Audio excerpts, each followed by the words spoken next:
తెలంగాణలో సెటిలర్ల ఓట్లు ఎవరికి? ఇదే ప్రశ్న ఇప్పుడు తెలంగాణ గడ్డపై అన్ని పార్టీల్ని కలవరపెడుతోంది. ఇప్పటికే చంద్రబాబు అరెస్టుపై సెటైరికల్ గా మాట్లాడి వెంటనే బీఆర్ఎస్ మంత్రులు యూటర్న్ తీసుకున్నారు. మొన్న మధ్య ఉన్నట్టుండి ఎన్టీఆర్ జపం చేశారు. టైం దొరికినప్పుడల్లా సెటిలర్లని ప్రసన్నం చేసుకునే పనిలో పడ్డారు. అయితే ఈ స్టంట్లన్నీ ఎన్నికల్లో సెటిలర్ల ఓట్ల కోసమే అనే అభిప్రాయాలు ఉన్నాయి. కానీ ఇప్పుడు తెలంగాణ ఎన్నికల కురుక్షేత్రంలో జనసేన, టీడీపీలు కూడా ఎంటర్ అవడంతో రాజకీయం మరింత వేడెక్కింది. ఇందుకీ సెటిలర్ల ఓట్లు ఎవరికి? బీఆర్ఎస్ మంత్రుల్లో ఈ మార్పు ఎందుకు వచ్చింది? సెటిలర్ల ఓట్లు పోతాయనే భయమా? ఎన్నికల వేళ వారిని ఆకట్టుకునే ప్రయత్నమా?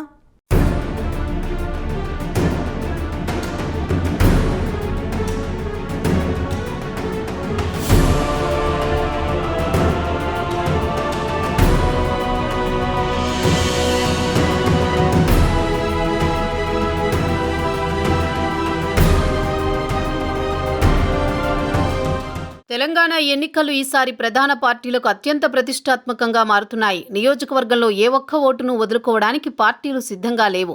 దీంతో తెలంగాణలో నివసిస్తున్న ఏపీకి చెందిన సెటిలర్ల ఓట్లు చాలా కీలకంగా మారుతున్నాయి.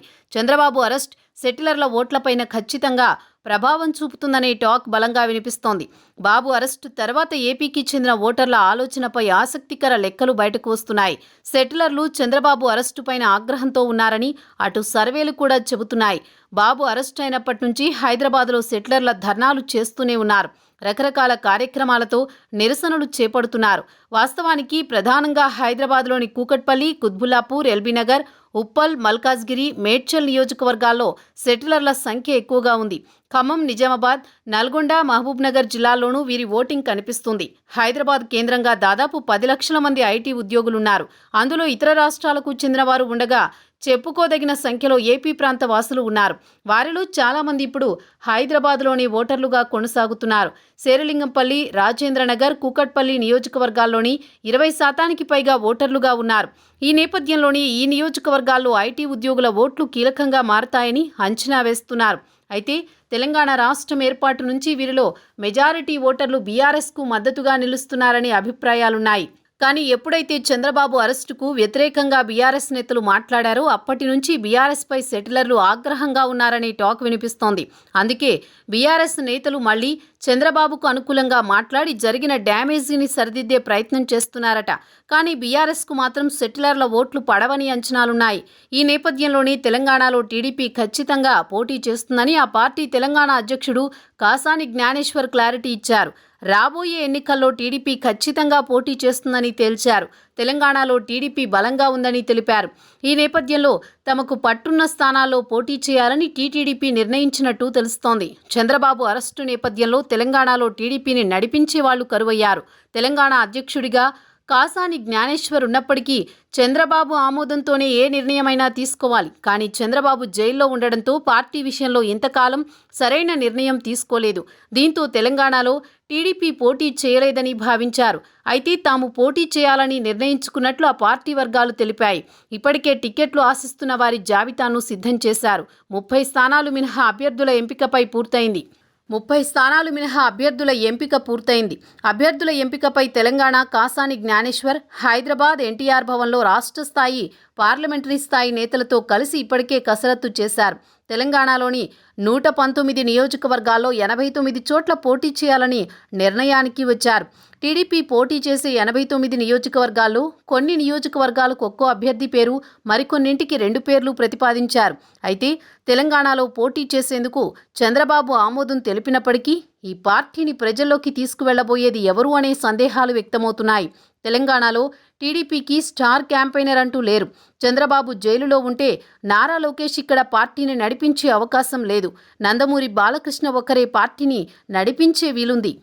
కుదిరితే ఆయన ఇక్కడ ప్రచారం నిర్వహిస్తారని టీడీపీ వర్గాలంటున్నాయి.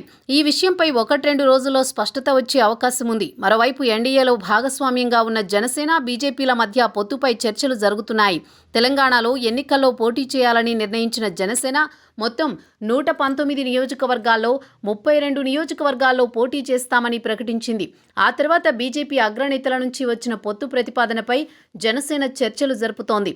పొత్తులో భాగంగా 30 స్థానాల్లో పోటీ చేయడానికి సిద్ధమవుతున్నట్లు తెలుస్తోంది. ఇప్పటికే కిషన్ రెడ్డి, డాక్టర్ లక్ష్మణ్లతో చర్చలు జరిగాయి. స్థానికంగా అవగాహన వచ్చిన తరువాత బీజేపీ ఢిల్లీ పెద్దలు అమిత్ షా, జేపీ నడ్డాలతో తెలంగాణ బీజేపీ నేతలు కిషన్ రెడ్డి, డాక్టర్ ఎం లక్ష్మణ్లు సమావేశమయ్యారు. అయితే జనసేన మాత్రం రాష్ట్రంలో 30 స్థానాలు పైనే కోరుతున్నట్లు తెలుస్తోంది. ఒకవేళ బీజేపీ, జనసేన పొత్తు ఫలిస్తే సెటిలర్లు ఓట్లు కీలకంగా మారనున్నాయి. మరోవైపు తెలంగాణలో టీడీపీ పోటీ చేస్తే హైదరాబాద్ సిటీలో బీజేపీ ఓట్లలో చీలిక వస్తుందనే అభిప్రాయం ఉంది. ఇదే ఇప్పుడు టీపీసీసీ చీఫ్ రేవంత్ రెడ్డిని టెన్షన్ పెడుతోందట. బీజేపీతో పొత్తుతో వెళ్తే ఏపీలోనూ కలిసి వస్తుందనే లెక్కలు ఉన్నా అందుకు అనుగుణంగా పరిస్థితులు కనిపించడం లేదు. ఇక టీడీపీలో గతంలో పనిచేసి ఇప్పుడు టీపీసీసీ చీఫ్గా ఉన్న రేవంత్కు మద్దతిస్తామని కొందరు టీడీపీ సానుభూతి పరులు ఓపెన్గానే మీడియా ముందు ప్రకటనలు చేస్తున్నారు. ఈ సమయంలో టీడీపీ పోటీపై రేవంత్ టెన్షన్ పడుతున్నారట.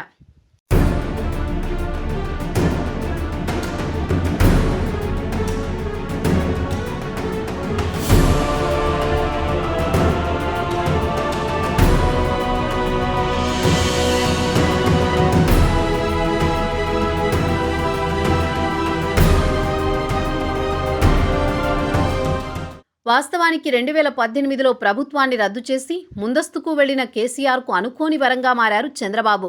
5 ఏళ్ల కేసీఆర్ పాలనపై ప్రజల్లో వ్యతిరేకత ఉందనే అభిప్రాయాలు బలంగా వినిపించడం, పైగా ఆయన గెలుపు మీద సందేహాలు కూడా వ్యక్తమవుతున్న వేళ చంద్రబాబు ఎంట్రీ ఇవ్వడం, కాంగ్రెస్తో కలిసి పొత్తు పెట్టుకోవడం లాంటి నిర్ణయాలతో పాటు అవసరానికి మించి చొరవ మాటలు బాబు నోటి నుంచి వచ్చాయి. ఇదే విషయాన్ని తనకు అనుకూలంగా మార్చుకున్న కేసీఆర్ తన ప్రసంగాల్లో చంద్రబాబు తీరును విమర్శించారు. మొత్తంగా తెలంగాణ ఓటర్లు భావోద్వేగానికి గురై గులాబీ బాస్ను రెండోసారి ముఖ్యమంత్రి కావడంలో కీలకమైందని విశ్లేషకులు చెబుతున్నారు. అప్పట్లో తెలంగాణ ప్రజలు చంద్రబాబు తమపైన, తమ రాష్ట్రంపైన ఎక్కడ పెత్తనం చేస్తాడోనన్న సందేహాన్ని రేకెత్తించడంలో కేసీఆర్ సక్సెస్ అయ్యారని ఇప్పటికీ అంటుంటారు.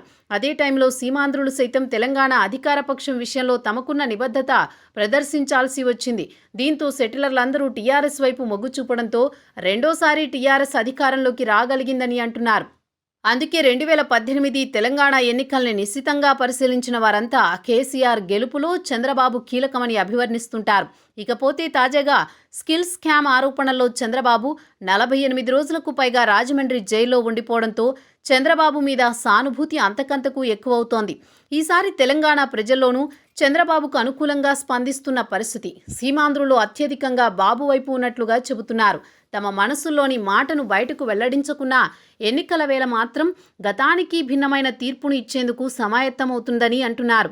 ఇలాంటి పరిస్థితుల్లో అది ఎన్నికల టైంలో హైదరాబాదులో ఆందోళనలు ఎందుకు అంటూ ప్రశ్నించారు కేటీఆర్.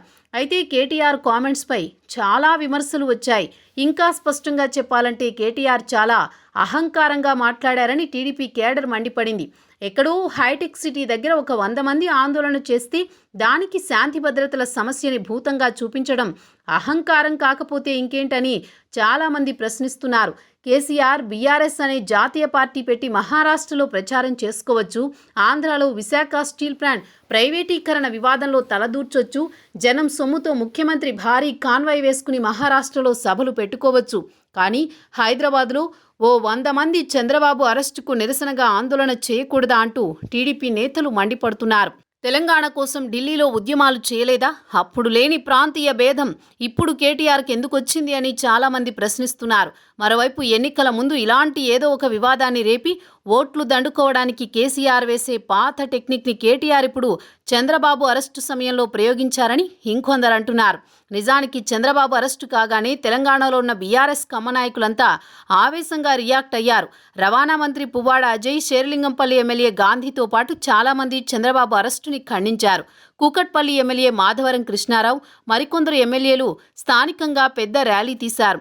ఆ నియోజకవర్గాల్లో ఉండే సీమాంధ్ర ఓట్ల కోసం, ముఖ్యంగా కమ్మ సామాజిక వర్గం ఓట్ల కోసం బీఆర్ఎస్ ఎమ్మెల్యేలు చంద్రబాబు అరెస్టుపై నిరసన ప్రదర్శనలు చేశారు. మరి అక్కడ లేని శాంతి భద్రతల సమస్య సైబర్ సిటీలో ఎందుకు వచ్చిందో కేటీఆర్కే తెలియాలని అటు సీమాంధ్రులు కూడా ఫైర్ అవుతున్నారు. ఇప్పటికే హైదరాబాద్లో పెద్ద ఎత్తున ఆంధ్ర ప్రజలతో పాటు ఐటీ ఉద్యోగులు రోడ్లపైకి వచ్చి చంద్రబాబు అరెస్టును ఖండించారు. అలాగే రేవంత్ రెడ్డితో పాటు పలువురు కాంగ్రెస్ నేతలు సైతం చంద్రబాబు అరెస్టును ఖండిస్తూ చంద్రబాబు కోసం తెలంగాణలో నిరసన చేస్తున్న వారిని పోలీసులు అడ్డుకోవడాన్ని ఖండించారు. ఇది ఎక్కడ బీఆర్ఎస్కు వ్యతిరేకత వస్తుందో అని బీఆర్ఎస్ నేతలు ఇప్పుడు చంద్రబాబు అరెస్టును ఖండించారని, ఇదంతా కూడా ఆంధ్ర ఓటర్లను ఆకట్టుకునే భాగంలోనిదే అని చాలామంది మాట్లాడుకుంటున్నారు. మొత్తానికి ఈసారి ఎన్నికల్లో సెటిలర్ల ఓట్లు కీలకం కానున్నాయి. మరి వీరంతా ఏ పార్టీ వైపు ఉంటారో తేలాలంటే ఎన్నికల ఫలితాల వరకు వేచి చూడాలి.